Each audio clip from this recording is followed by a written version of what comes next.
এবাৰ নিৰ্বাচনত ডিলিমিটেশ্যন প্ৰধানকৈ সমষ্টিসমূহৰ যি বিভাজন কৰি নতুন ৰূপ দিলে সি বহুত সহায় কৰিব আৰু সহায় কি প্ৰত্যেক মানুহেতো ভোটেই দিব এনেকুৱাটো নহয় যে সমষ্টিটো এই জায়গাত বি হৈ গ'ল কাৰণে মানুহখিনি নিজে নিজে বিজেপি হৈ গ'ল ধৰক আপুনি ইমান দিন ইষ্ট গুৱাহাটীত আছিল এতিয়া আপুনি চেন্ট্ৰেল গুৱাহাটী হৈ গ'ল সেইবুলি আপুনি বিজেপিক নিজে নিজে ভোট দিব নেকি সেইকাৰণে ডিলিমিটেশ্যন মানেই ভোট নহয় কিন্তু ডিলিমিটেশ্যনৰ কাৰণে অসমীয়া আৰু ভাৰতীয় মূলৰ বেছি বিধায়ক এইবাৰ আপুনি বিধানসভাত দেখা পাব সি কংগ্ৰেছৰ প্ৰায় হওক বিজেপিৰ প্ৰায় হওক কাৰণ এই সিটবিলাকতো কংগ্ৰেছে এতিয়া বাংলাদেশী মূলৰ মানুহক টিকট দিব নোৱাৰিব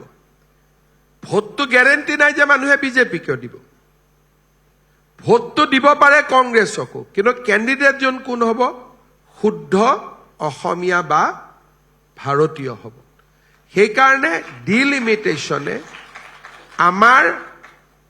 এমএলএ বিধানসভাত বঢ়াব বিজেপিয়ে বাঢ়িব হেতু মই নকওঁ কাৰণ গণদেৱতাই কাক ভোট দিব অহংকাৰ কৰা উচিত নহয়